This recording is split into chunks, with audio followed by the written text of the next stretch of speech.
Welcome all बच्चों। पिछले video में हम लोगों ने डिस्कस किया था कि single phase induction motor self starting तो नहीं होती है। उसमें एसी सप्लाई दे दो स्टेटर में तो रोटर रुका रहता है, हिलता भी नहीं है, वाइब्रेट भी नहीं करता है। जैसे सिंक्रोनस मोटर वाइब्रेट करती है ना, ये वाइब्रेट भी नहीं करता है। लेकिन अगर इसको किसी एक डायरेक्शन में, किसी भी डायरेक्शन में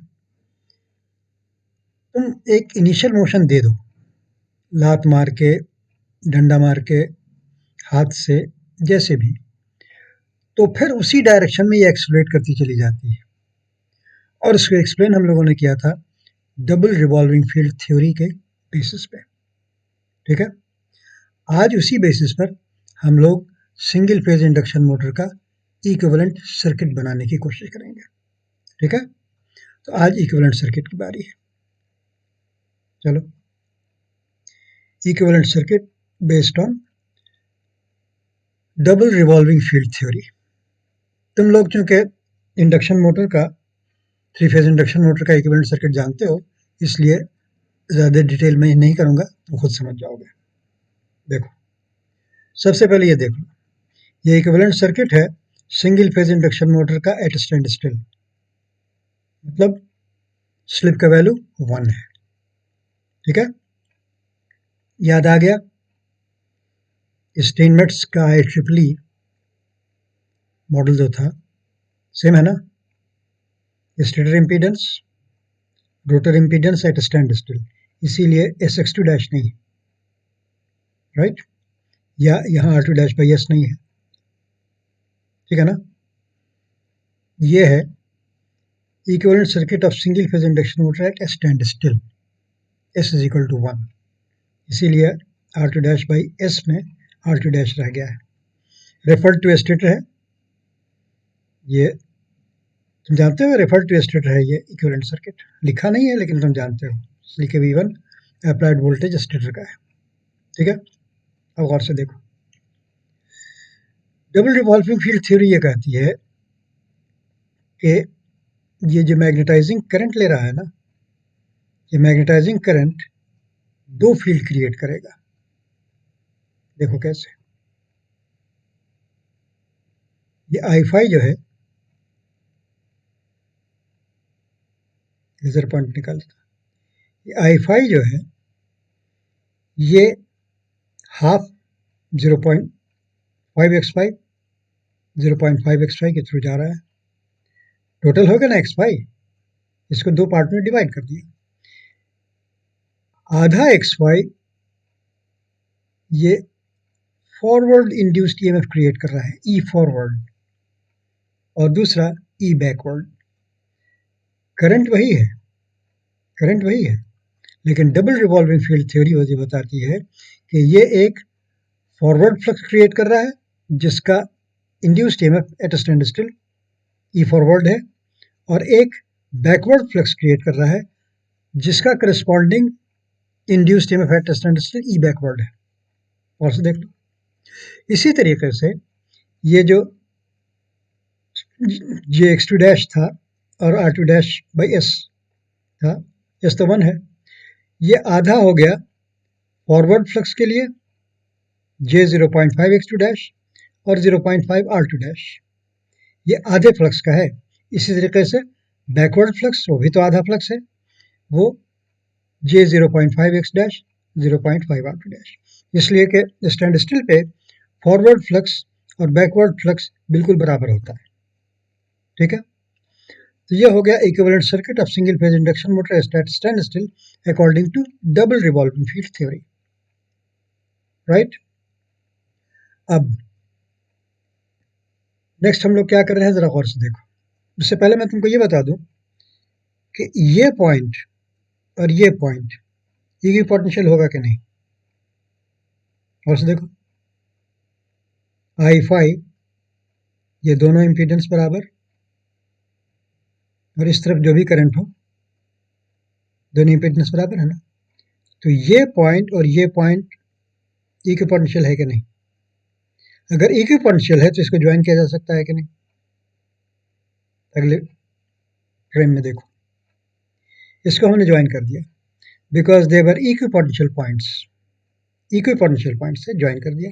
उससे सर्किट में कोई फर्क नहीं पड़ता है, तुम ये जानते हो, सर्किट थ्योरी जानते हो। अब इसको जरा सा मैं मॉडिफाई करूंगा। मैं करूंगा ये कि इसको ऐसे दिखाने के बजाय ये यहां ज्वाइन कर दूंगा और यहां ज्वाइन कर दूंगा, सर्किट सेम रहेगा। और से देखो, मैंने यहां ज्वाइन कर दिया और यहां ज्वाइन कर दिया। वजह क्या है कि ये जो I1 करंट आ रहा है, ये टोटल यहां डिस्ट्रीब्यूट हुआ होगा, यहां डिस्ट्रीब्यूट हुआ होगा, निकलेगा तो I1 ही निकलेगा ना, फिर उसका डिस्ट्रीब्यूट हो जाएगा। फॉरवर्ड फील्ड का ये दोनों पैरेलल ब्रांच, इसमें डिस्ट्रीब्यूट हो गया I1, इधर से I1 आ रहा है बेटा, देखो और से देखो, तो यहां निकला तो I1 ही निकलेगा ना। उसके बाद फिर यहां डिस्ट्रीब्यूट हो जाएगा और जब वापस जाएगा तो I1 वापस हो जाएगा सर्किट में। अब ये फॉरवर्ड फील्ड का इक्विवेलेंट सर्किट है और ये हाफ फ्लक्स की वजह से है, इसलिए ये सारे रेजिस्टेंसेस और रिएक्टेंसेस भी हाफ हैं, मैग्नेटाइजिंग रिएक्टेंस भी हाफ है, लीकेज रिएक्टेंस भी हाफ है, रेजिस्टेंस भी हाफ है। समझ गए? जैसे हाफ वाइंडिंग को रिस्पॉन्ड कर रहा, वैसे ही बैकवर्ड के लिए। अब मैं इस तरफ देखूंगा और इस पैरेलल ब्रांच का Z फॉरवर्ड निकालूंगा और यहां Z बैकवर्ड निकालूंगा। समझ गए? और उसी के बेसिस पर फिर हम लोग एनालाइज करेंगे सर्किट को। तो ये single phase circuit of induction motor stand still है according to double revolution theory. अब जब ये मोशन में आ जाएगा तो फर्क क्या आ जाएगा, ये 0.5 R2 डैश बाई एस हो जाएगा और 0.5 R2 dash by 2 minus S हो जाएगा। क्यों? बैकवर्ड स्लिप 2 माइनस एस होती है, फॉरवर्ड स्लिप एस होती है। गौर से देख लो, equivalent circuit of single phase induction motor in motion at forward slip s according to double revolving field theory। ठीक है, 0.5 R2 डैश बाई एस हो गया, 0.5 R2 dash by 2 minus S हो गया। ठीक है, इसी की बेसिस पर हम एनालाइज कर लेंगे जो भी हमको निकालना हो। ठीक है ना? अब कैसे उसको निकाला जाएगा वो मैं तुमको एक न्यूमेरिकल से बताऊंगा और थ्योरेटिकली एक आसान तरीका तुमको बता देता हूं जिस पर हम लोग न्यूमेरिकल बनाएंगे। तुम लोगों को याद है कंप्यूटेशनल कन्वीनियंस इन स्टीनमेट्स मॉडल? भूल गए? भूल गए? ठीक है, याद आ जाएगा तुमको। देखो, मैं निकालूंगा Z फॉरवर्ड और Z बैकवर्ड। Z फॉरवर्ड क्या है? पैरेलल कॉम्बिनेशन है J 0.5 x5 और 0.5 R2 dash plus J 0.5 x2 dash, इसका पैरेलल कॉम्बिनेशन होगा Z backward. Z forward, Z backward क्या होगा? 0.5 x5 तो होगा, लेकिन इसके पैरेलल में जो कॉम्बिनेशन आएगा वो 0.5 R2 dash by 2 minus S plus J 0.5 x2 dash आ गया। समझ गए? अब Z फॉरवर्ड और Z बैकवर्ड दोनों ही कॉम्प्लेक्स नंबर होगा, उसका एक रियल पार्ट होगा और एक इमेजिनरी पार्ट होगा, Z फॉरवर्ड का भी और Z बैकवर्ड का भी। तो Z फॉरवर्ड का मान लो क्या हो गया, resistive part R forward plus J X forward, और Z बैकवर्ड का क्या हो गया, R backward plus J X backward. अब तुम देखो, ये I1 करंट है, यहाँ एंटर कर रहा है ना, यहाँ एंटर कर रहा है ना, तो एयर गैप पावर जब तुम निकालने लगोगे, याद है एयर गैप पावर, अगर इनपुट करंट पता है तो air gap power forward field का I1 square into R forward होगा कि नहीं। और मैंने यहां पर यह सर्किट इसीलिए बना था कि बैकवर्ड फ्लक्स की वजह से जो एयर गैप पावर होगा वो I1 square into R backward हो जाएगा। ठीक है, राइट राइट। अब इसी इक्विवेलेंट की सर्किट की बेसिस पे एक छोटा सा न्यूमेरिकल लेते हैं। बहुत गौर से इसको देखना है कैसे सॉल्व किया है, और जब भी सिंगल फेज इंडक्शन मोटर का न्यूमेरिकल आए तो उसी तरीके से सॉल्व करना जैसे मैंने सॉल्व किया है तुम्हारे सामने। ठीक है, देखो तुम्हारे सामने ये न्यूमेरिकल है। क्या है? A 180 watt 110 volt 60 hertz American motor है, 60 हर्ट्ज की, 4 pole single phase motor, has the following constants referred to as stator. R1 stator resistance 2.02 ohm, stator leakage reactance 2.79 ohm. R2 dash rotor resistance referred to as stator 4.12 ohm. X2 dash standstill rotor leakage reactance referred to stator 2.12 ohm. X5 magnetizing reactance 66.8 ohm. Core loss 24 watts. Friction and windage 13 watts. अब कहता है कि for slip of 0.05 मतलब 5% slip के लिए आप निकालिए क्या? Determine the stator current, power factor, power output, speed, torque and efficiency when the motor is running at rated voltage and frequency. ठीक है, तो इसको सॉल्व करने के लिए हम लोग ओपन बोर्ड पे जाएंगे, इसलिए कि सर बनाने की कोशिश करेंगे तो ये लाइन इतनी खींचेगी कि दिमाग खराब हो जाएगा। तो ओपन बोर्ड की तरफ हम लोग चलते हैं। राइट, ठीक है, देखो वही न्यूमेरिकल मैंने यहाँ पे उतार दिया, एक ही पेज पे लगा दिया है, तुम्हारे सामने ये सब चीज़ आ जाएगी। अब हम लोगों को इसको सॉल्व करना है। Z फॉरवर्ड Z बैकवर्ड सबसे पहले हम लोग निकालने की कोशिश करेंगे। ठीक है, अब गौर से देखो, सोल्यूशन अब करेंगे। यही इक्विवेलेंट सर्किट नजर आ रहा है, ठीक है ना? थोड़ा और बड़ा कर देते हैं इसको।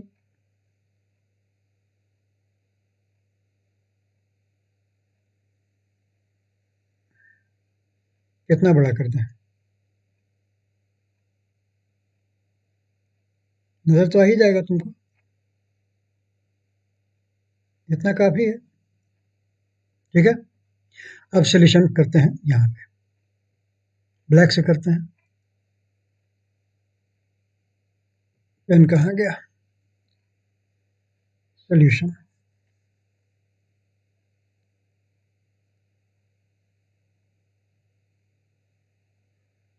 कैलकुलेटर निकाल के रखना।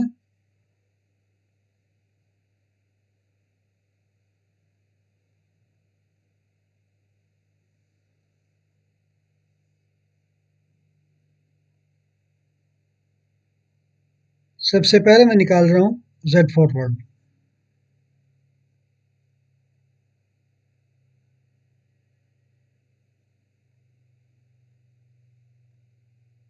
Z फॉरवर्ड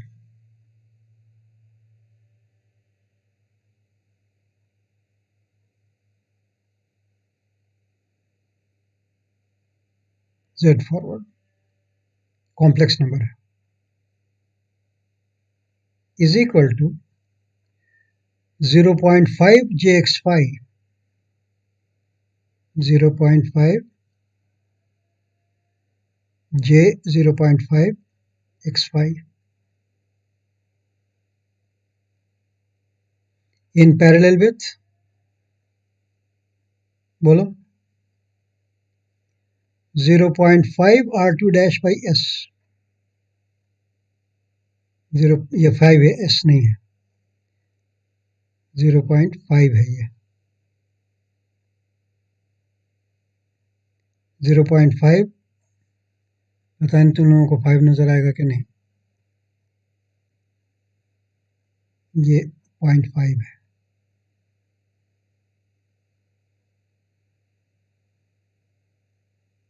अब 5 नजर आएगा, 0.5 R2 dash by S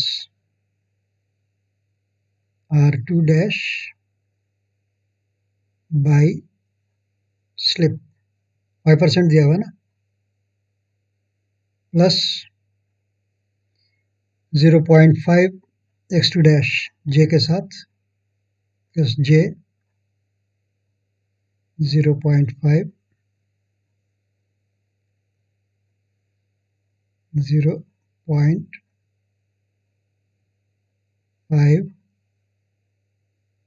x2 dash.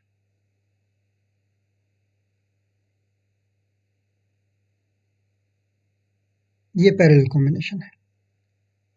तो ये क्या हो गया, jx5 into 0.5 r2 dash by S plus J 0.5 x2 dash whole divided by इन दोनों का सम। पैरेलल का इक्विवेलेंट इंपीडेंस क्या होता है, Z1 Z2 by Z1 plus Z2। मैं यही कर रहा हूँ, वैल्यू बाद में पुट करूंगा। J 0.5 x5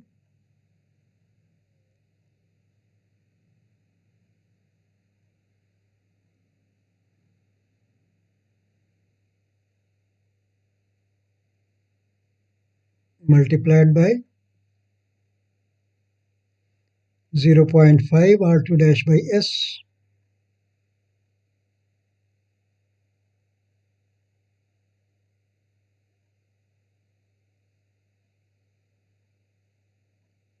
by s plus j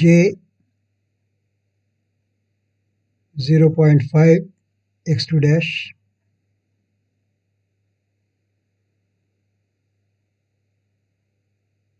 ये हो गया Z1 Z2। अब बाई Z1 प्लस Z2 करना है,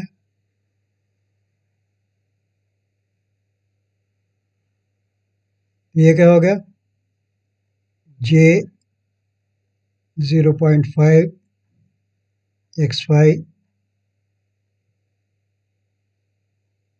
plus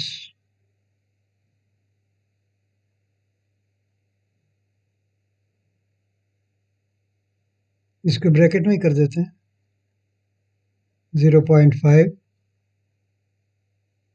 r2 dash by s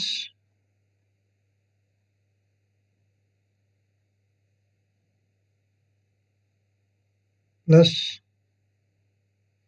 j 0.5 x2 dash।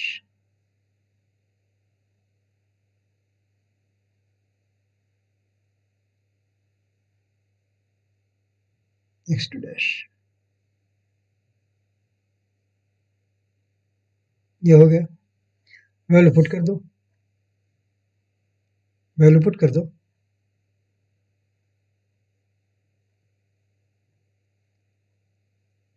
Z forward as complex number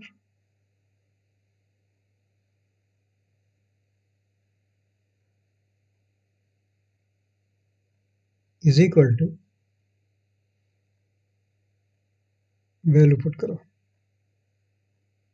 line इसी से खींच देते हैं।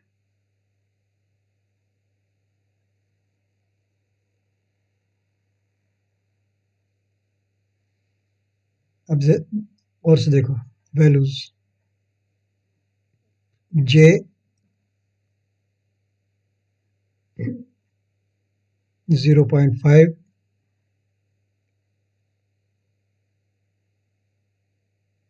x5 का वैल्यू क्या दिया हुआ था, x5 का वैल्यू क्या दिया हुआ था बताओ, x5 का वैल्यू था 66.8 ओम ना, चेक कर लें, 66.8 ओम।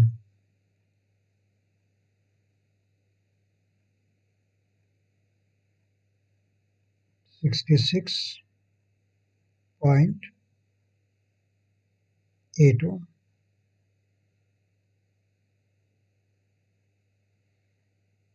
मल्टीप्लाइड बाय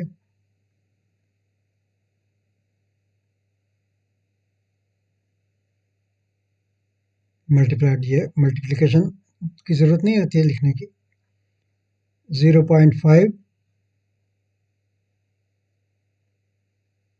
R2 डैश का वैल्यू क्या है? R2 डैश का वैल्यू 4.12 4.12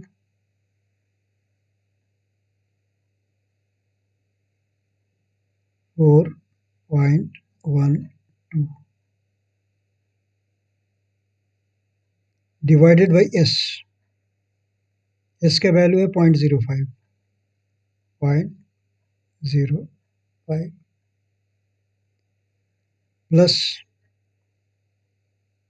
जे 0.5 इंटू x2 डैश का वैल्यू क्या है? 2.12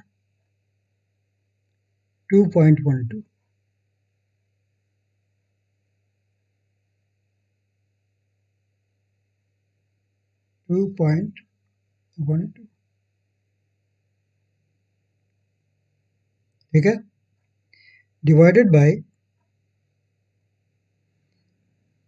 जे 0.5 इंटू 66.8 ये 8 है प्लस 0.5 अब ब्रैकेट हटा देते हैं इंटू 4.12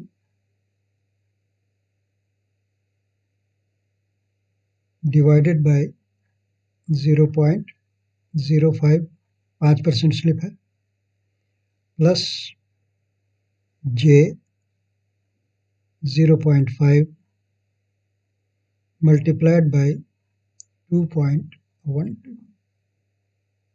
अब इसको सॉल्व करो, कैलकुलेटर निकालो, कॉम्प्लेक्स नंबर का इक्वेशन है उसको सॉल्व करो और देखो ये क्या आता है। एक रियल पार्ट आएगा, कॉम्प्लेक्स नंबर है ना बेटा, तो एक आएगा इसका रियल पार्ट, जिसको हम कहेंगे आर फॉरवर्ड,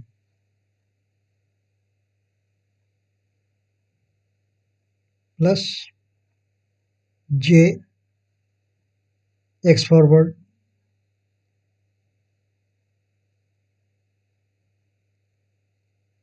एक्स के साथ पॉजिटिव ही जे लगेगा इसलिए कि इंडक्टिव सर्किट है, टोटल कैपेसिटिव कहीं है नहीं। अब गौर से देखो, इसको सॉल्व करो, हमारे सामने सॉल्व करता हूँ।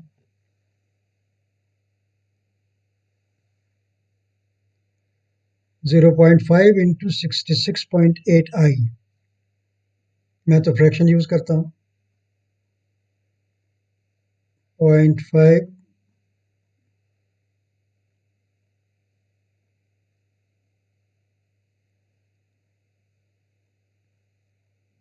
0.5 इंटू 66.8 आई multiplied by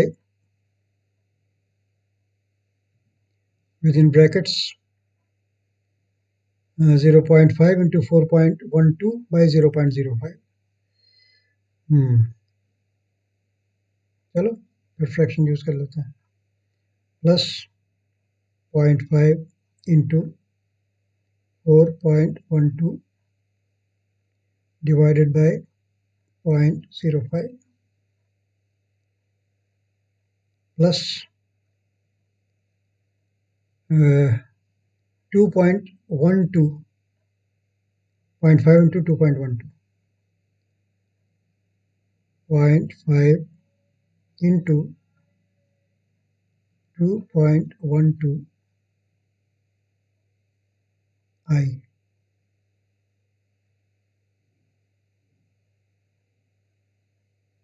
नीचे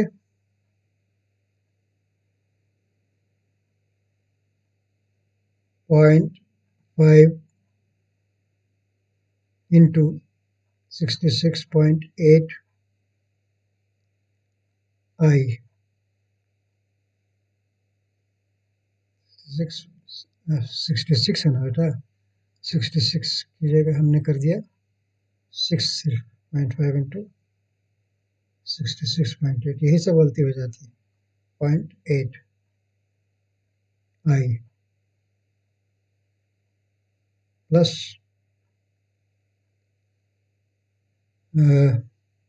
0.5 into 4.12 by 0.05 plus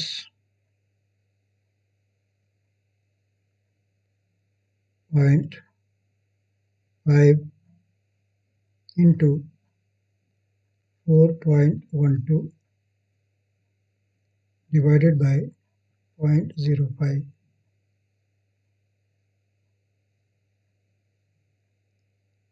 plus 0.5 into 2.12 I plus 0.5 into 2.12 I।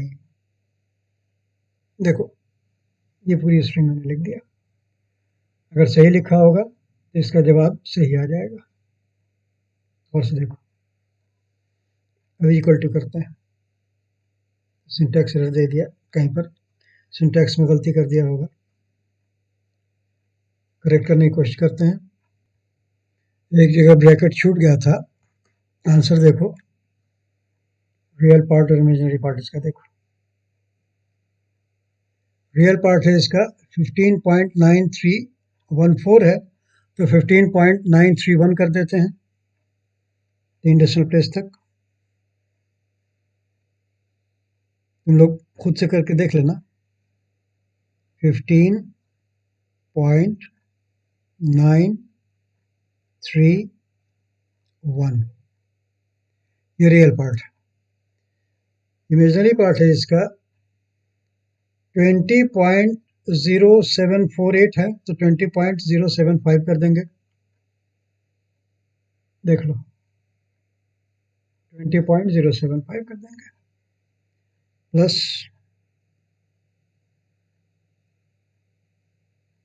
जे 20.075 ये हो गया R forward plus J X forward का रिजल्ट ओम। समझ गए? तो आर फॉरवर्ड हो गया 15.931, एक्स फॉरवर्ड हो गया 20.075। यहाँ पर मैं लिख देता हूँ, इसलिए कि मुझे ज़रूरत है आर फॉरवर्ड ही की। That is R forward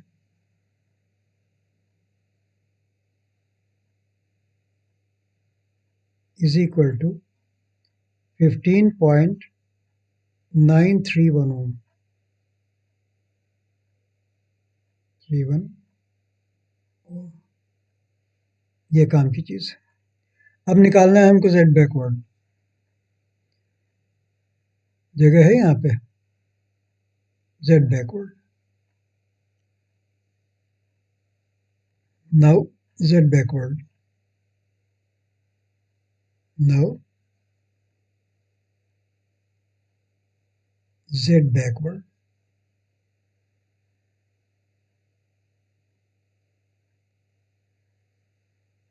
complex number is equal to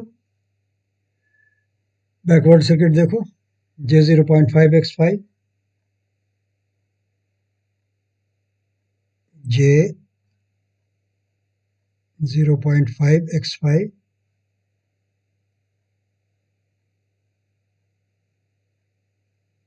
in parallel with 0.5 R2 dash by 2 minus SL 0.5 R2 dash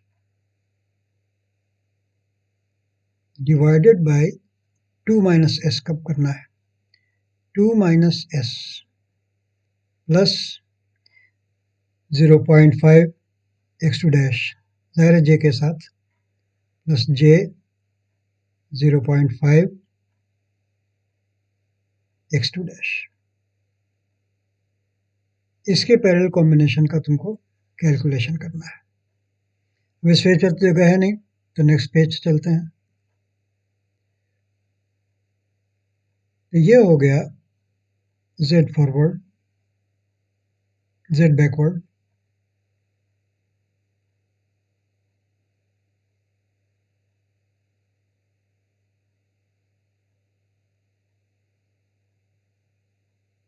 is equal to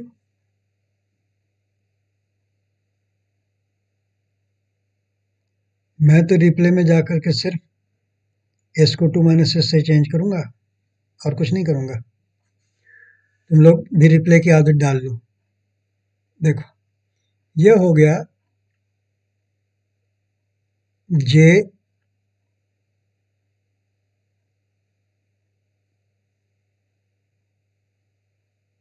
x Y है ना, जे 0.5, पिछले में 0.5 लिखा था कि नहीं? हाँ लिखा था।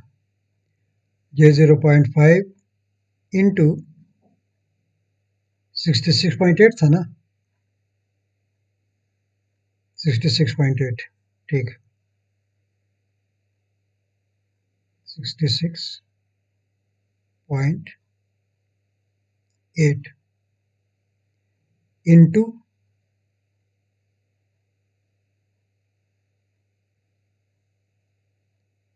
0.5 इंटू 4.12 बाई 2 माइनस एस करना पड़ेगा, 2 माइनस 0.05 करना पड़ेगा, समझे? 0.5 into 4.12 divided by 2 minus S, S का value 0.05 plus J 0.5 x2 dash plus J 0.5 into x2 dash का वैल्यू क्या था? 2.12, 2.12, ये तो न्यूमरेटर हो गया, मतलब समझो कि z1 z2 की जगह अब z1 प्लस z2 करना है, तो j 0.5 j 0.5 into 66.8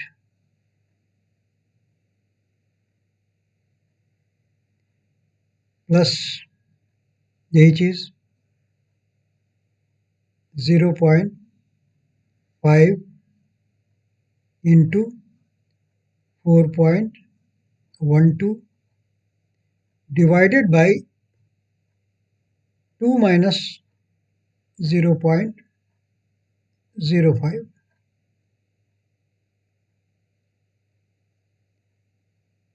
plus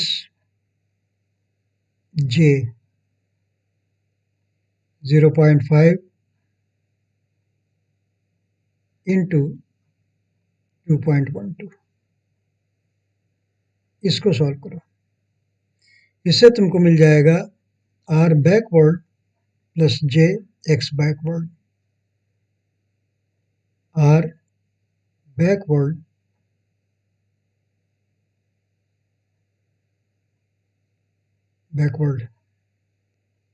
plus J X backward.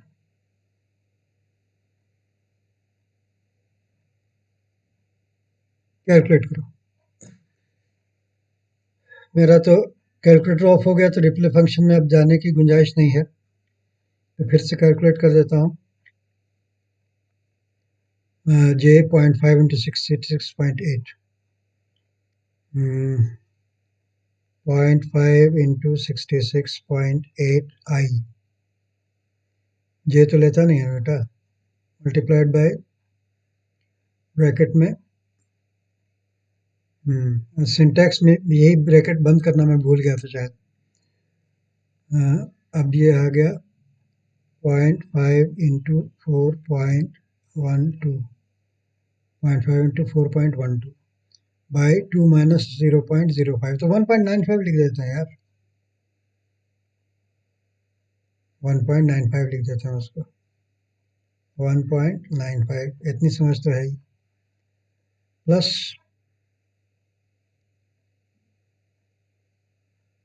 0.5 into 2.12 आई प्लस 0.5 इंटू 2.12 आई हो गया। इसका ब्रैकेट बंद कर दो। अब आ जाओ नीचे। नीचे है तुम्हारा 0.5 इंटू 66.8 आई 0.5 इंटू 66.8 आई। देखो ये फिर 66 की जगह टाइप हो गया 66.8 आई प्लस 0.5 इंटू 4.12 0.5 इंटू 4.12 यहीं पर डिवाइड बाय कर दो चलेगा। डिवाइडेड बाय 1.95 कर दो 1.95 प्लस अब ये जेड का टर्म है तो कर दो 0.5 इंटू 2.12 आई। देखो ये जेड बैकवर्ड आने वाला है। अगर इनपुट हमने सही डाला होगा तो रिजल्ट सही आ जाएगा। इज इक्वल टू देखो आ गया ना 0.991 कुछ नजर आ रहा है। 0.991 छोड़ देते हैं इसलिए कि 48 है। अगर 5 भी होता तो हम इसको 0.992 कर देते। तो ये हो गया 0.991 एक्स का पार्ट क्या आ रहा है 1.0577 है तो 1.058 कर दें। ठीक है ना plus J 1.058 plus J 1.058 ohm. R backward क्या हो गया दैट इज इसी से हम लोगों का काम है पीजी निकालने के लिए इसी का काम आएगा। That is R backward is equal to 0.991 ohm 0.991 ohm. ठीक है अब हम लोग निकाल लेंगे I1 टोटल इनपुट करंट। इस सर्किट में देखो I1 क्या होगा R1 plus JX1 plus Z forward plus Z backward इसी का वैल्यू पुट करेंगे। Now I1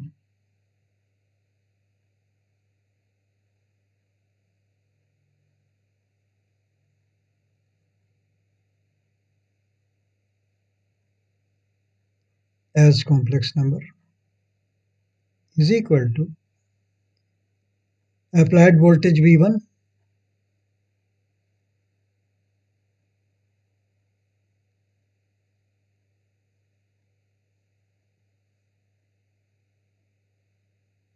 as complex number उसी के रेफरेंस मान लेंगे divided by Z1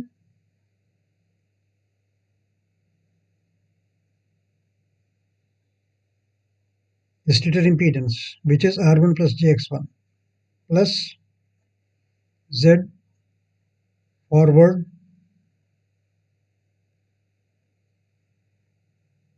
plus Z backward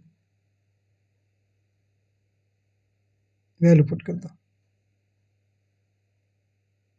समझ गया? टेस्ट वैल्यू पुट करना है, जगह है ना। तो देखो अप्लाइड वोल्टेज क्या दिया था इन्होंने, 110 वोल्ट था ना। अमेरिकन मशीन है 110 वोल्ट, 4 पोल की है, 110 वोल्ट। इसी का रेफरेंस ले लो, is equal to 110 angle 0 degree, ये रेफरेंस फेजर है। Z1 is R1 plus JX1। Z1 की जगह क्या लिखेंगे, और से देखो R1 plus JX1 2.02 plus J 2.79, 2.02 2.02 plus J 2.79, यही वैल्यू था ना, प्लस J 2.79, ये स्टेटर इम्पीडेंस का वैल्यू था, ठीक है। अब प्लस Z फॉरवर्ड क्या निकला था, वैल्यू पुट करने में अगर गलती हो जाए तुम लोग ध्यान देना, यहाँ ये ठीक लिखा था ना, 2.02 प्लस J 2.79, 2.02 प्लस J 2.79, ये ठीक लिखा था। अब Z फॉरवर्ड का वैल्यू लिखना है। Z फॉरवर्ड था क्या था, 15.931 प्लस J 20.075, 15.931 प्लस J का पार्ट क्या था, 20.075 था ना,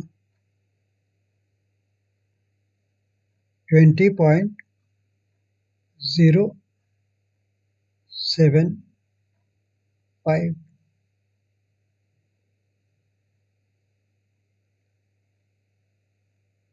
अब Z बैकवर्ड लिखना है,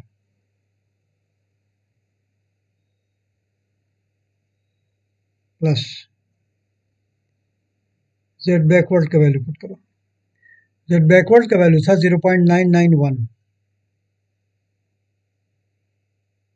0.991, यही था ना, चेक कर लो।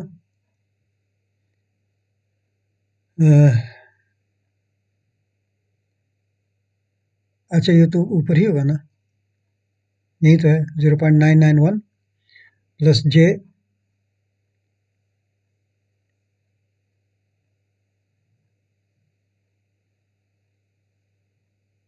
प्लस J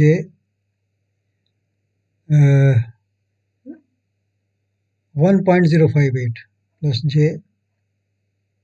1.058,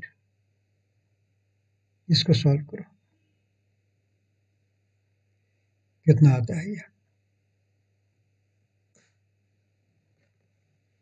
110 एंगल 0 तो हम लोग लिखते नहीं है, 110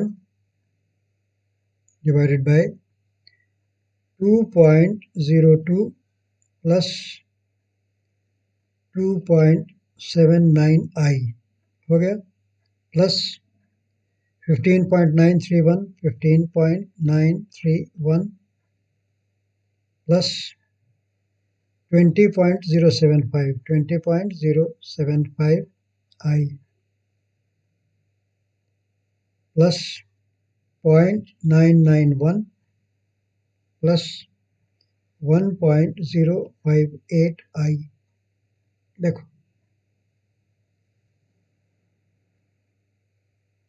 इक्वल टू कुछ रेक्टेंगुलर फॉर्म में आया, इसको मैं पोलर फॉर्म में कन्वर्ट करता हूँ और एंगल थीटा में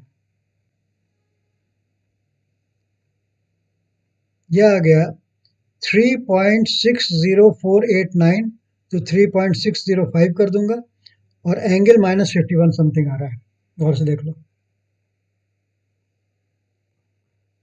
अब मैं I1 का वैल्यू लिख रहा हूँ, जो टोटल इनपुट करंट है उसका मैं वैल्यू लिख रहा हूँ।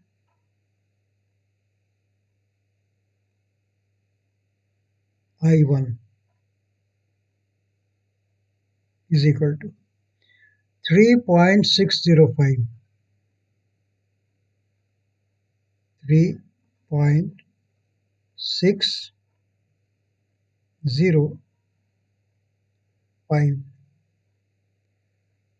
48 है तो 3.605 कर दिया। एंगल है -51 पॉइंट समथिंग, अभी तुमको दिखाता हूँ, ये 5 है, -51 पॉइंट, और से देखो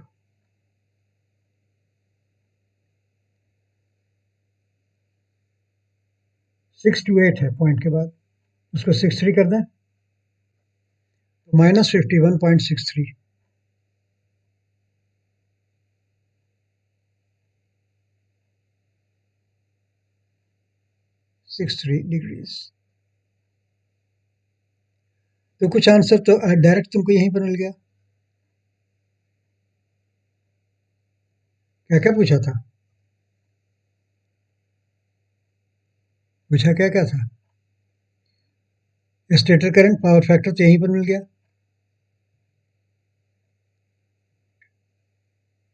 इसलिए स्टेटर करंट नहीं पर लिख दें, इसलिए stator current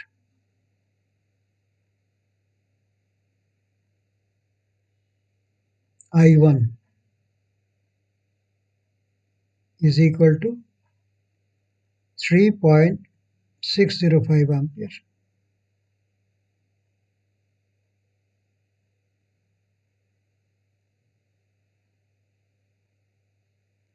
and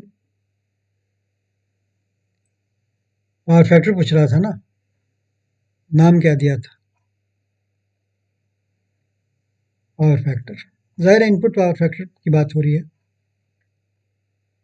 and power factor इसी करंट का पावर से रिलेटेड पावर फैक्टर पूछा है ना, and power factor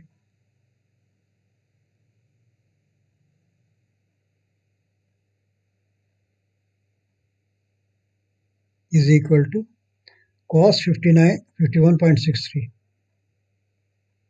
cos 51.63 degrees lag, इसलिए वोल्टेज से लैग कर रहा है। ये कितना हो गया? cos 51.63, cos 51.63, देखो is equal to 0.6207, 0.6207 lag is equal to 0.6207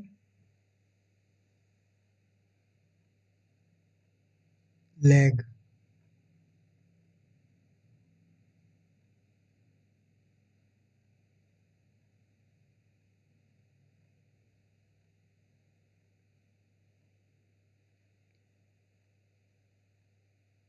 ये तुम्हारा आंसर हो गया, एक पार्ट का आंसर तुम्हारा ये हो गया, इसको हाईलाइट कर दो।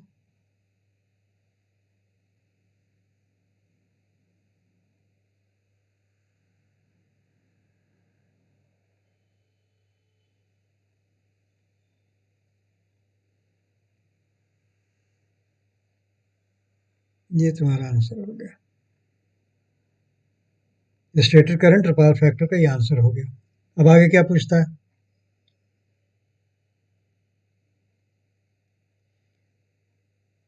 Power output. Power output speed, torque and efficiency, right. Power output कैसे निकालोगे, मुझे ये बताओ। How do you find power output? बोलो, पावर आउटपुट कैसे निकालोगे?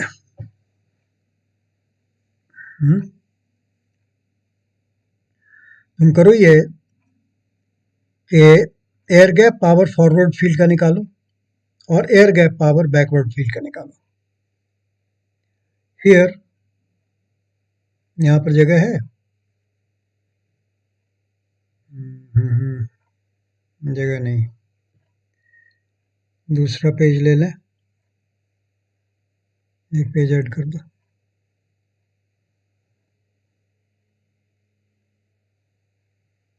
नाउ पीजी फॉरवर्ड और बैकवर्ड दोनों निकालना है।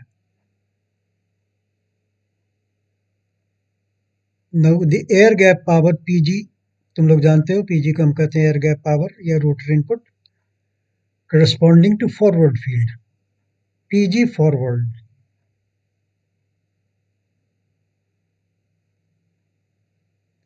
would be I1 square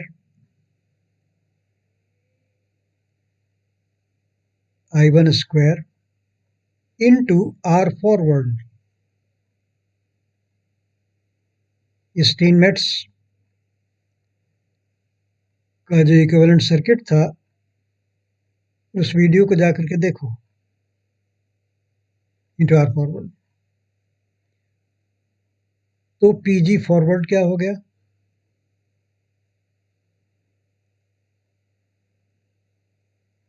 PG forward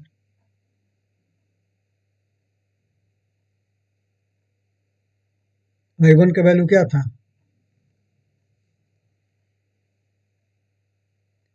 3.605,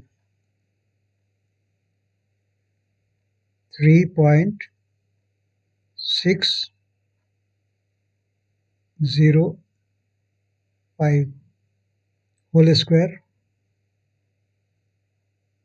multiplied by R forward. R forward का वैल्यू क्या था? 15.931 था शायद ना,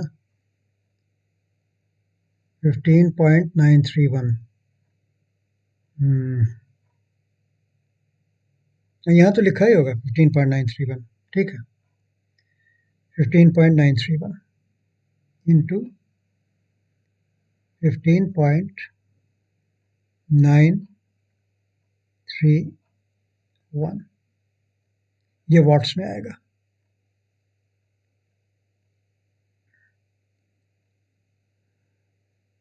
यहाँ पर जगह है, यहीं पर कैलकुलेट कर लेते हैं। पीजी फॉरवर्ड, फॉरवर्ड फील्ड के करस्पॉन्डिंग जो रोटर इनपुट आया है वो देख लो, 3.605 होल स्क्वायर, 3.605 स्क्वायर इंटू 15.931 देखो इज इक्वल टू 207.03967 है, तो 207.04 कर दें, ठीक है ना, राइट। 207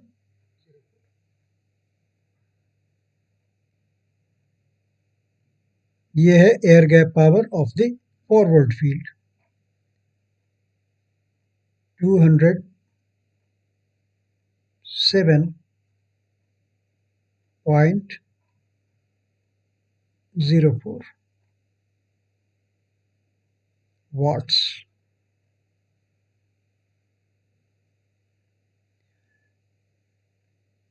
ऐसे ही तुम पीजी बैकवर्ड निकाल दो also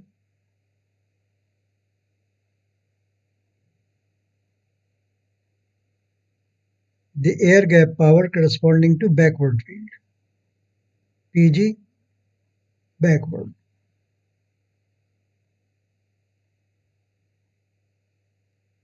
ये हो जाएगा सेम I1 स्क्वायर, इसलिए कि बैकवर्ड फील्ड में भी करंट I1 ही जा रहा था. I1 square into R backward.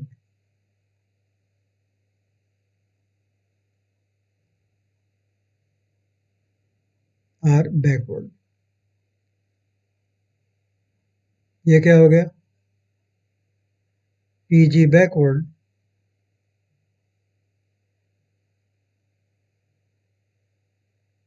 is equal to 3.605 whole square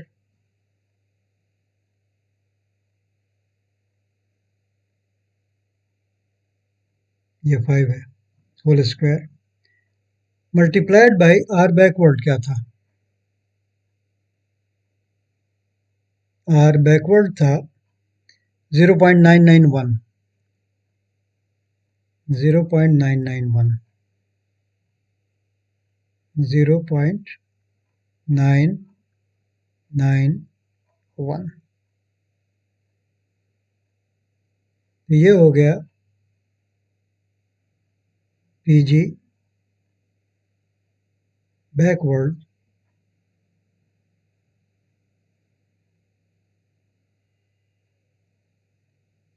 is equal to 3.605 square. मैं तो रिप्ले फंक्शन में जाके सिर्फ करेक्ट कर दूंगा, 15.931 को रिप्लेस कर दूंगा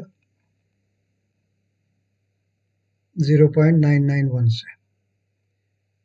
0.991 देखो मैंने रिप्ले में जाके रिप्लेस कर दिया. यह आ गया 12.879. तो 12.88 कर दें. Pg backward is equal to 12.88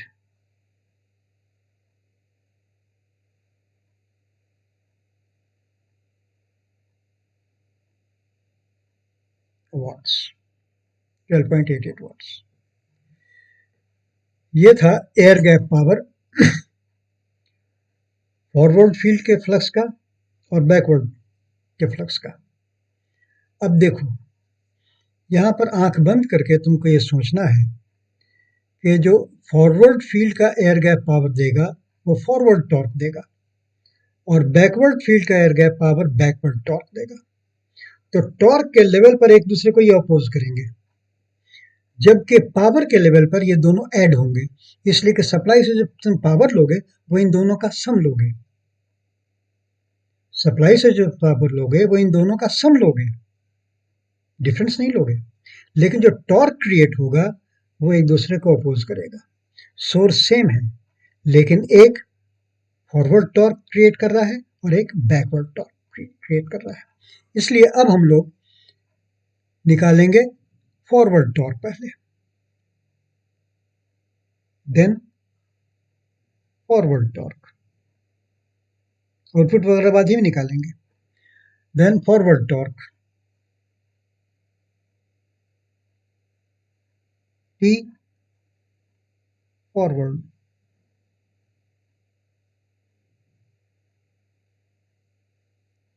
is equal to, तुम जानते हो कि टॉर्क के लेवल पर चाहे एयर गैप टॉर्क हो या डेवलप टॉर्क हो बराबर होता है. T forward is equal to Pg forward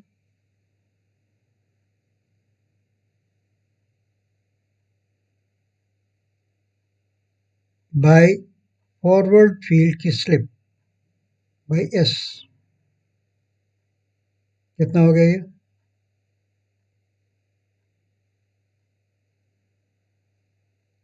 forward torque is equal to 207.04 omega से भी तो आएगा. अरे बाई एस थोड़ी आएगा, बाई ओमेगा आएगा. 20 207.04 207.04 डिवाइडेड बाय ये ओमेगा एस एम है, पावर आ गया ना बेटा, तो उसको सिर्फ तुमको सिंक्रोनस स्पीड से डिवाइड करना है बाय ओमेगा एस एम। तो 207.04 वॉट्स हो गया, और ये हो गया 4 पोल की मशीन है ना, 2/P इंटू 2πf। ये तुम जानते हो कि क्यों किया जाता है। ये 60 हर्ट्ज की मशीन है।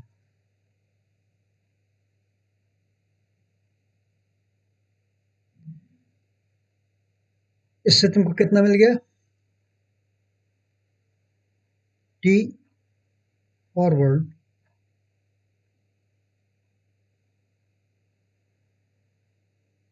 इज इक्वल टू, कैलकुलेट करो तो 60 पाई सीधा होगा ना, 2 दूनी 4, 4 तो कट ही गया। 207.04 207.04 डिवाइडेड बाय 60 पाई, 60 पाई, देख लो, ठीक है।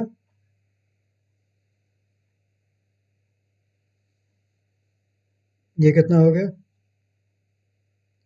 1.098 न्यूटन मीटर, देख लो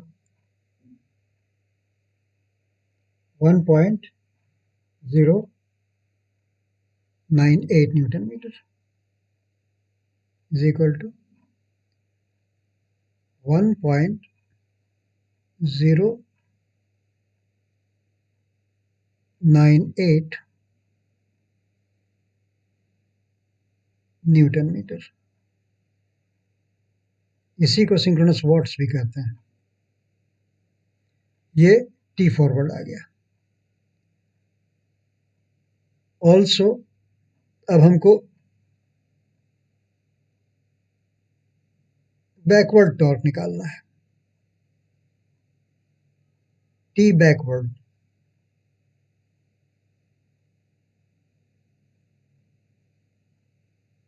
is equal to PG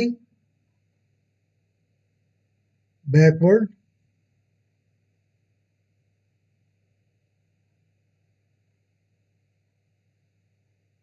divided by omega S M. इसलिए कि काम तो सिंक्रोनस स्पीड पे हो रहा है,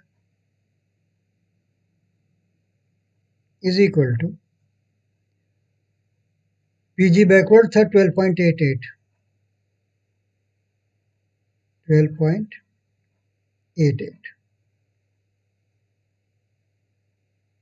डिवाइडेड बाय फिर वही 2/P 4 पोल की मशीन इंटू 2πf 2π इंटू 60। ये तुमको दे रहा है टी बैकवर्ड। बैकवर्ड फ्लक्स की वजह से जो उल्टे डायरेक्शन में टॉर्क होगा उसका वैल्यू आ रहा है 12.88 बाय 65, 12.88 बाय 60 पाई। देखो रिप्ले में जाकर के मैंने कर दिया। ये कितना आया, 0.06833, तो 0.068 पर मैं छोड़ दूंगा, 0.068 newton metre is equal to 0.068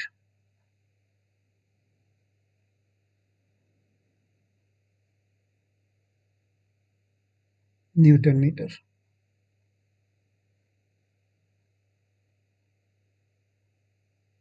ठीक है, राइट। अब देखो जो ग्रॉस टॉर्क होगा वो फॉरवर्ड टॉर्क और बैकवर्ड टॉर्क का डिफरेंस होगा। अच्छा, इस लेवल पर तुम लोग पावर निकालने के लिए डिफरेंस मत करोगे, इसलिए कि वो टेक्निकली गलत है। रिजल्ट सेम आएगा लेकिन तुम ये करोगे नहीं, इसलिए कि टॉर्क एक दूसरे को अपोज करता है, पावर एज सच अपोज नहीं करता है। ये तो टोटल पावर सप्लाई सिस्टम से लिया जाता है, हालांकि रिजल्ट सेम आएगा, लेकिन इस बात का ध्यान रखोगे। इस पर भी आपका नंबर कट सकता है अगर आप ऐसे कीजिएगा तो इसलिए ग्रॉस टॉर्क डेवलप्ड, इसलिए ग्रॉस टॉर्क डेवलप्ड।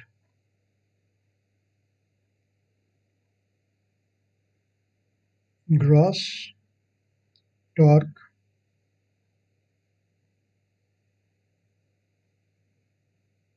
डेवलप्ड।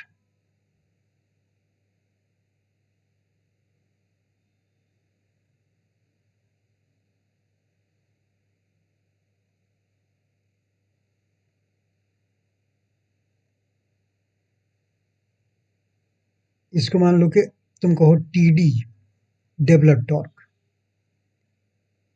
ये है डिफरेंस फॉरवर्ड टॉर्क और बैकवर्ड टॉर्क का। T forward minus T backward.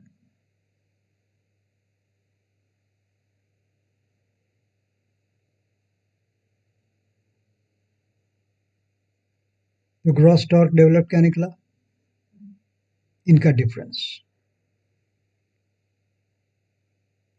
T D is equal to 1.098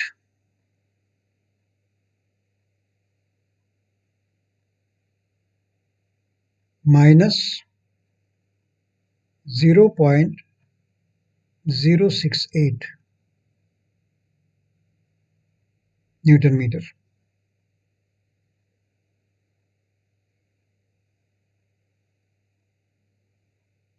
So TD is equal to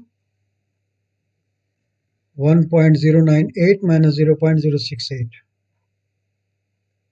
1.098 minus 0.068. 0.068 देखो is equal to 1.03 newton metre.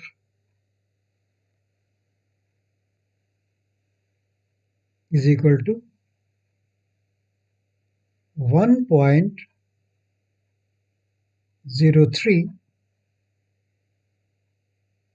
Newton metre.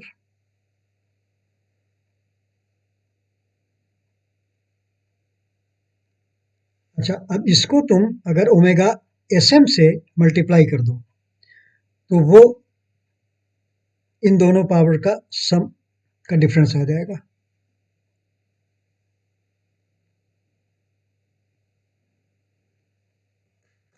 और से देखो मैं कर रहा हूं, ये तुमको नहीं करना है। 207.04 207.04 ये air gap power forward field का था। इसको मैं माइनस कर देता हूं, मैं मैथमेटिकली इसको कर रहा हूं, -12.88। देखो ये पावर का डिफरेंस आया 194.16 वाट्स। इसको अगर मैं ओमेगा एसएम से डिवाइड कर दूं, 60 पाई होता है ना omega SM, divided by 60 pi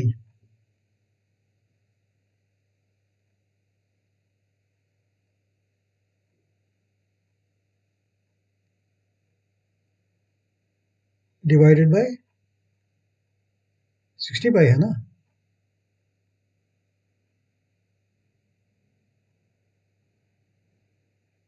omega SM divide by 60 pi कितना आ गया, एक सेकेंड।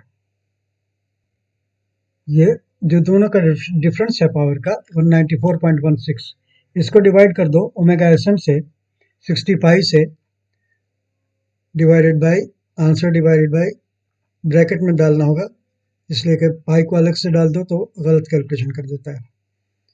60 pi divided bye 65। ये देखो, ये तुम्हारा डेवलप टॉर्क आ जाएगा 1.03 आ गया ना, 1.03। लेकिन ये तरीका गलत है। पावर के लेवल पर तुमको माइनस नहीं करना है, इसलिए कि टॉर्क अपोज करता है, पावर अपोज नहीं करता है। पावर तो इसका सम आता है सिस्टम से। सिस्टम से टोटल पावर जो आता है वो सम आता है। सर्किट देखो ना, ध्यान से देखो सर्किट को। पावर, रियल पावर कहाँ होगा? यहाँ होगा, यहाँ होगा और यहाँ होगा, और ये सारा पावर सिस्टम ही फीड कर रहा है ना, इसलिए पावर का डिफरेंस नहीं होगा। लेकिन फॉरवर्ड फील्ड का जो पावर है और बैकवर्ड फील्ड का जो पावर है वो सिस्टम से तो दोनों साथ लेगा, लेकिन टॉर्क अपोजिट डायरेक्शन में क्रिएट करेगा। ये फॉरवर्ड टॉर्क क्रिएट करेगा, ये बैकवर्ड टॉर्क क्रिएट करेगा। इसलिए टॉर्क के लेवल पर आपको दोनों का डिफरेंस लेना होगा। वही हम लोगों ने किया है। अब ये किया कि डिफरेंस लिया टॉर्क का, और डेवलप टॉर्क आया 1.03 न्यूटन मीटर। जब डेवलप टॉर्क आ गया तो अब तुमको डेवलप पावर जब निकालना है तो फिर तुमको ओमेगा एम से मल्टीप्लाई करना है, ओमेगा एस एम से नहीं, ओमेगा एम से। मतलब जो मैकेनिकल एंगुलर वेलोसिटी होता है एक्चुअल, उससे। इसलिए कि ये टॉर्क आ गया है, डेवलप टॉर्क, इसको आप ओमेगा एम से मल्टीप्लाई कीजिए। देखिए, क्रॉस टॉर्क डेवलप्ड आ गया। Therefore PD then developed power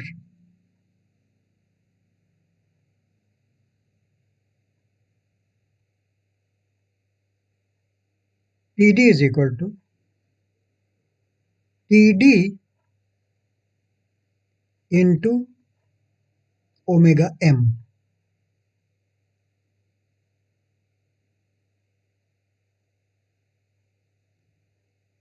into omega M. अब ओमेगा एम क्या है बोलो?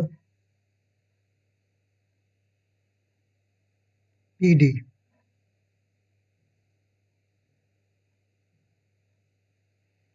PD into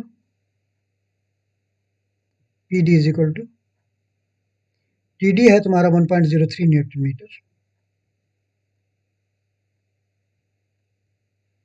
into omega S M into 1 minus S, omega S M into 1 minus S.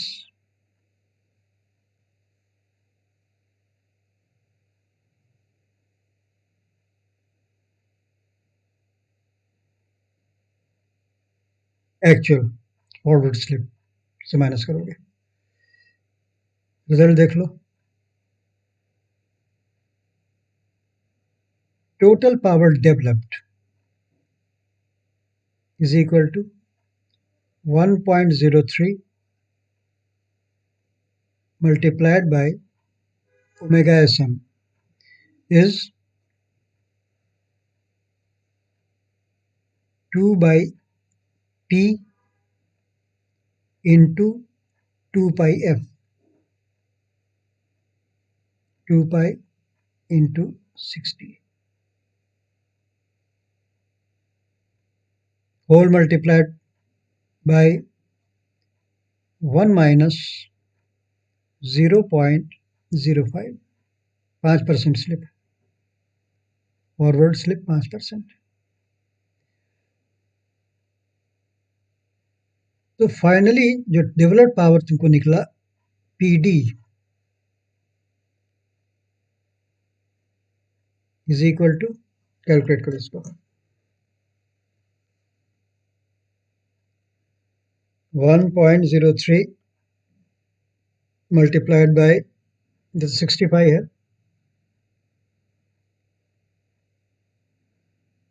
65 into 1.95, देख लो।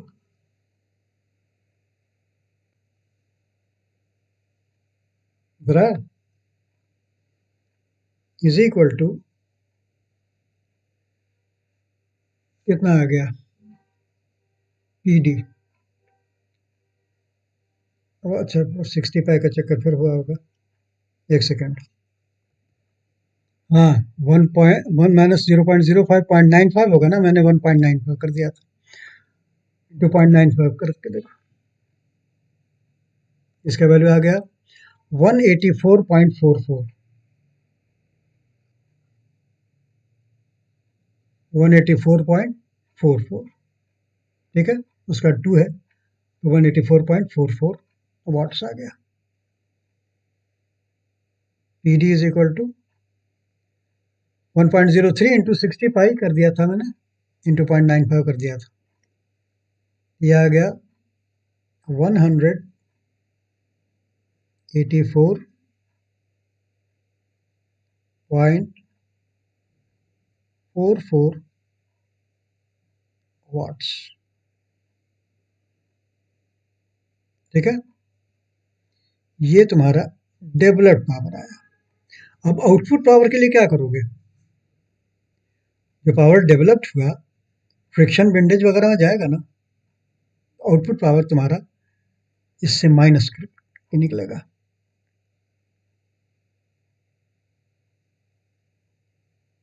इसलिए output power P out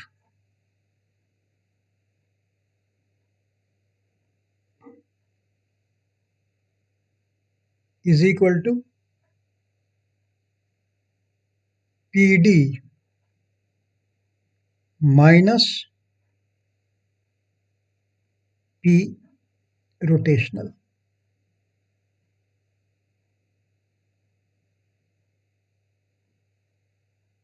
P rotational क्या दिया हुआ है, चेक करो क्या क्या चीज कंसिडर करनी है।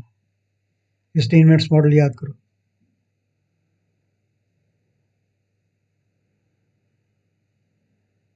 P output is equal to PD है तुम्हारा 184.44,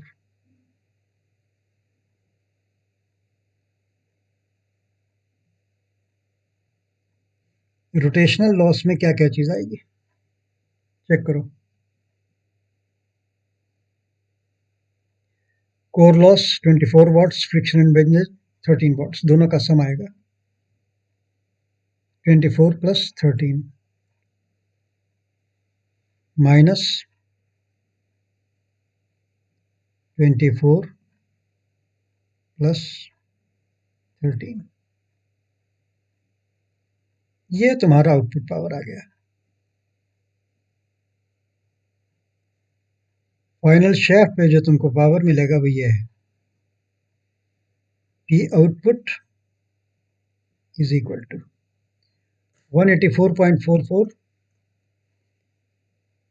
माइनस 24 से 13 37, 37, यह आ गया 147.44 आ गया ना, इज इक्वल टू 147.44 वाट्स। एक आंसर ये हो गया, पूछा था ना तुमसे, इसको हाईलाइट कर दो।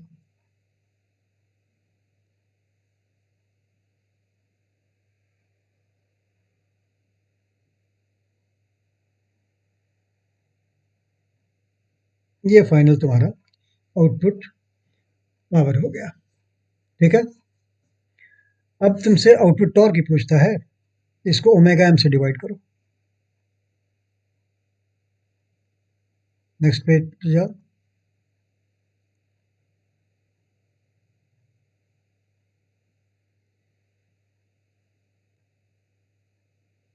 Then output torque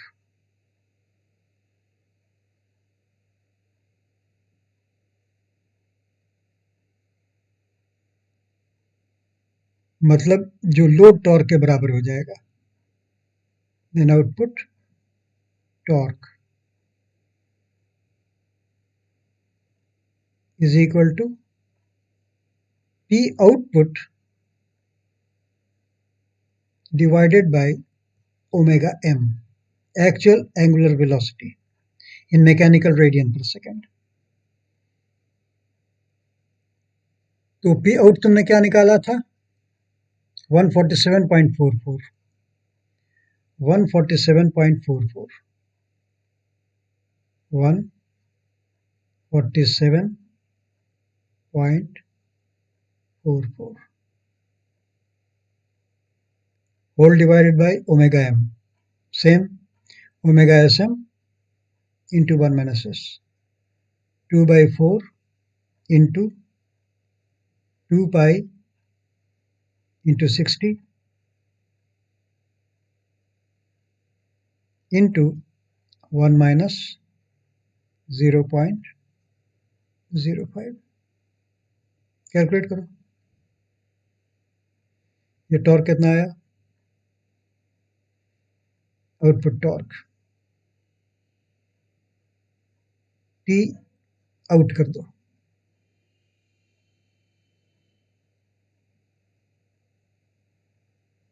T out is equal to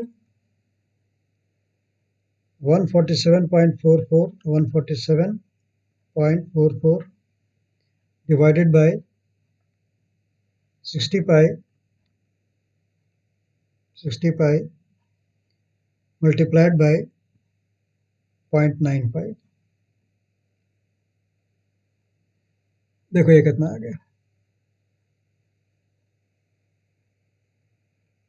देखो 0.823 0.823 काफी है, देख लो 0.823 न्यूटन मीटर। ये भी पूछा था तुमसे, तो एक आंसर ये भी हो गया,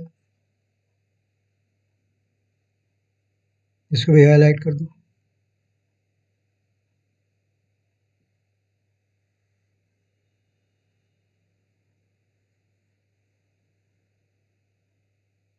और क्या पूछा था? एफिशिएंसी पूछा था।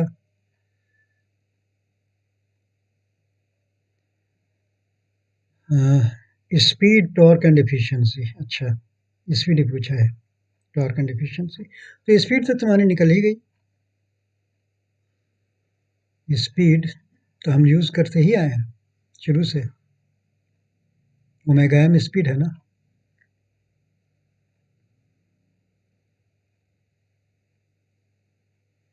ये आउट निकल गया। स्पीड तो सिंपल है,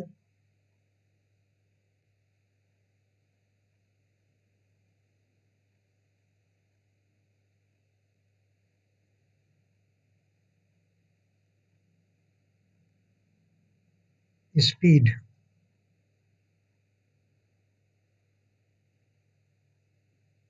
इज इक्वल टू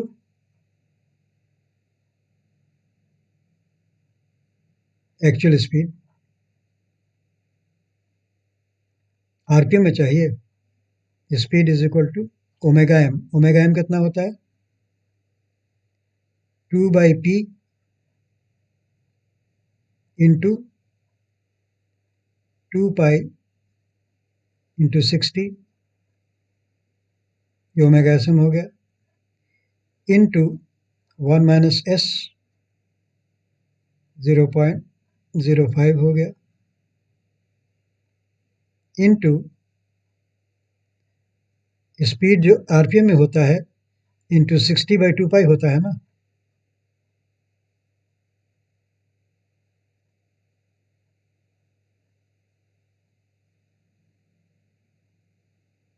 इंटू 60/2 पाई, ये हो गया RPM. Omega 2 pi n by 60 होता है ना बेटा, तो 60 ओमेगा एम बाई 2 पाई हो जाएगा। ये आरपीएम स्पीड क्या आ गई?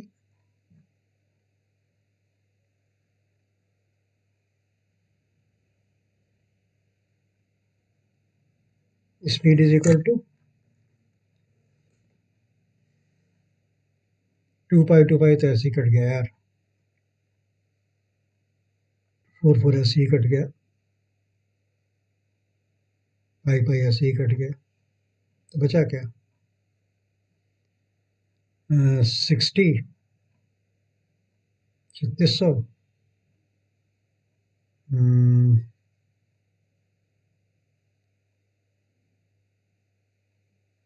पाई पाई इधर चला गया, 3600 का मतलब बाई 2 1800, 1800 इंटू 0.95, यही आरपीएम में स्पीड होगी।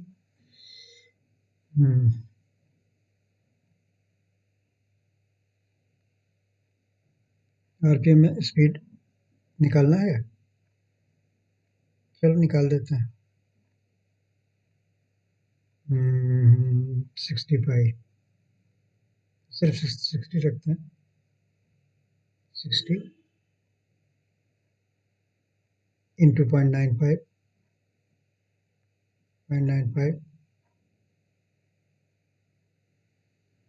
इंटू 30, 1710 आरपीएम आ रही है, 1710 आरपीएम आ रही है।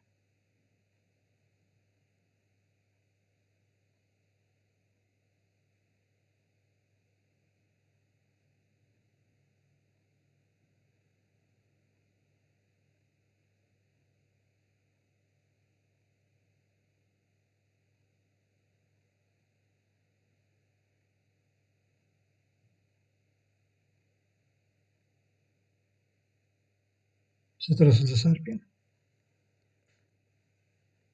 ठीक है ना बेटा। ओमेगा एसएम जो है मतलब 60 हर्ट्ज पर सिंक्रोनस स्पीड आरपीएम में कितनी होती है? 120 इंटू 60 डिवाइडेड बाई 4, 1800 आती है ना। 1800 आरपीएम पर स्लिप है 5%, तो एक्चुअल स्पीड हो जाएगी 1800 into 0.95, 1710 RPM is all right, ये आंसर है।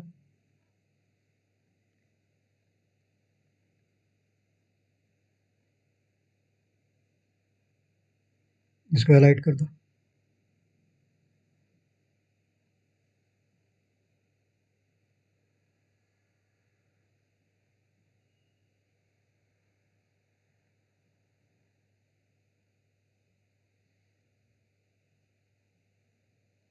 दूसरा तरीका भी तुमको बता देते हैं रेड से, और ns synchronous speed is equal to 120 f by p,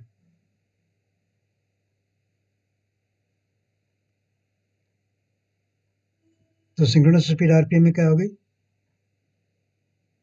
ns is equal to 120 into 60 by 4, तो सिंक्रोनस स्पीड इसकी अमेरिकन मशीन्स की सिंक्रोनस स्पीड 4 पोल की 1800 आरपीएम हो जाएगी, 1200 के 72, 1800 के 72, 1800 आरपीएम।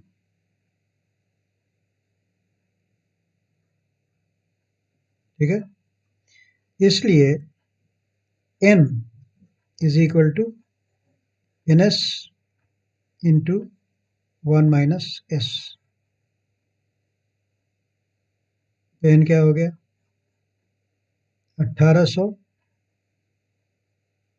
इंटू 1 माइनस तुम्हारी slip 0.05 is equal to 1710 RPM. Same result है ना, ऐसे भी निकाल सकते हो, कोई प्रॉब्लम नहीं। और एफिशिएंसी चाहिए था,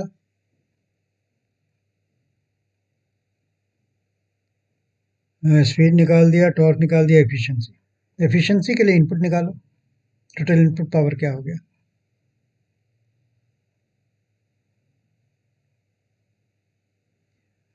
Here P input,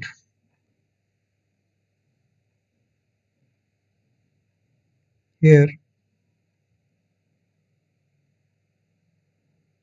P input is equal to V1 I1 cos phi 1. Single phase की मशीन है, रूट 3 तो लगाना नहीं. P input is equal to 110 volts. I1 का वैल्यू कितना एम्पियर आया था, चेक करो.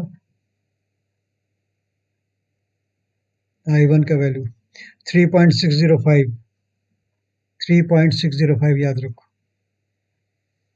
3.605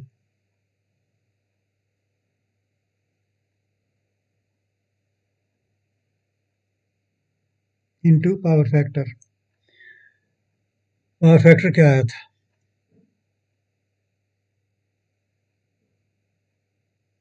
अगले पेज पर है ना, कहाँ था करंट. पावर फैक्टर था 0.6207, 0.6207,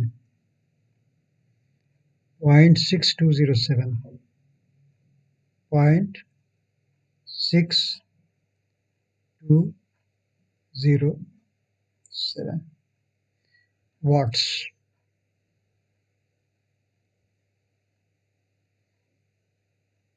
तो P इनपुट हो गया 110 into 3.605 into 0.6207. 110 into 3.605, 110 into 3.605 into 0.6207, 0.6207. यह आ गया 246.14, 246.14 watts. The input is equal to 246.138 है, 14 watts. ये P इनपुट है, एफिशिएंसी क्या हो जाएगी, इसलिए efficiency is equal to P output by P input. ये आखिरी चीज है जो हम लोगों को निकालना है.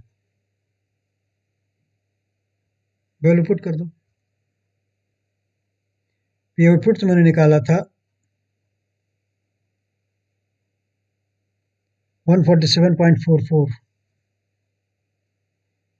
147.44, 147.44.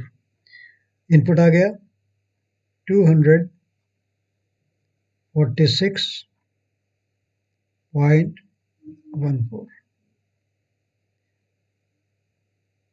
इसका वैल्यू क्या आ गया, eta is equal to 147.44, 147.44 by 246.14 is equal to 0.599. 60% के करीब एफिशिएंसी होती है सिंगल फेज मोटर की, होती है इतनी के करीब है. बहुत सही इसने एग्जाम्पल दिया था, शायद किंग्सले की किताब में ये था, मुझे याद नहीं है, लेकिन किसी अमेरिकन किताब में था. 0.599 पर यूनिट एफिशिएंसी.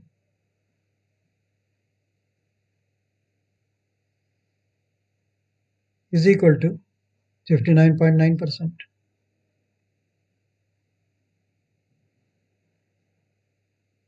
59.9%, 59.9%. ठीक है. ये हो गया तुम्हारा आंसर।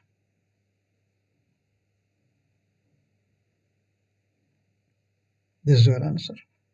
ठीक है, हाईलाइट कर दो इसको।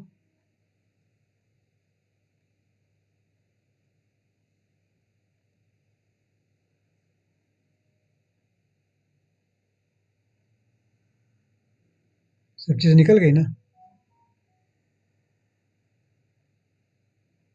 Everything is available. तुम लोग इसका पावर बैलेंस करके देखना। पावर बैलेंस करके देखना कि जो इनपुट पावर आया है टोटल, टोटल इनपुट पावर वो तमाम लॉसेस का सम है कि नहीं, उसको चेक करना तुम लोग। तुम्हारे लिए एक्सरसाइज कर लेना। ठीक है, तो वक्त बहुत हो गया बच्चों, मैं देख लूं कि रिकॉर्ड भी हो रहा था कि नहीं। रिकॉर्ड तो हो रहा है। ठीक है, इसको हटा देता हूँ, ग्रिड को ख़त्म कर देता हूँ। ये साफ हो गया, ये साफ हो गया, ये साफ हो गया, ये साफ हो गया, ये साफ हो गया। ठीक है, गुड। अब चेक कर लिया जाए कि सब चीज़ ठीक ठाक ठीक है नहीं। हमने स्टेट करंट निकाल दिया, पावर फैक्टर निकाल दिया, पावर आउटपुट निकाल दिया, स्पीड निकाल दिया, टॉर्क एफिशिएंसी निकाल दिया, सब निकाल दिया। ठीक है, ये भी सही था। राइट, तो ठीक है बच्चों, इस वीडियो को अब ख़त्म करता हूँ, वक्त काफ़ी हो गया।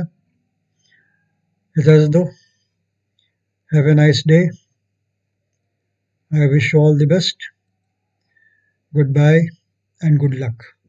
बहुत ध्यान से इसको देखना और पावर बैलेंस ज़रूर करना, और उसमें ये देखना कि जो फॉरवर्ड पावर था और जो बैकवर्ड पावर था, एयर गैप पावर, इन दोनों का सम लिया था हमने सिस्टम से।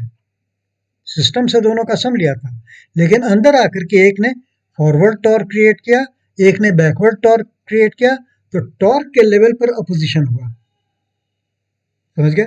वैल्यूज को भी चेक कर लेना कि फॉरवर्ड पावर और फॉरवर्ड टॉर्क कितना ज़्यादा था और बैकवर्ड पावर और बैकवर्ड टॉर्क कितना कम था। लॉसेस को देखना, वो भी मज़ेदार चीज़ होगी। तुम rotor copper loss with respect to forward field देखना और rotor copper loss with respect to backward field देखना, और देखना कि कौन ज़्यादा है।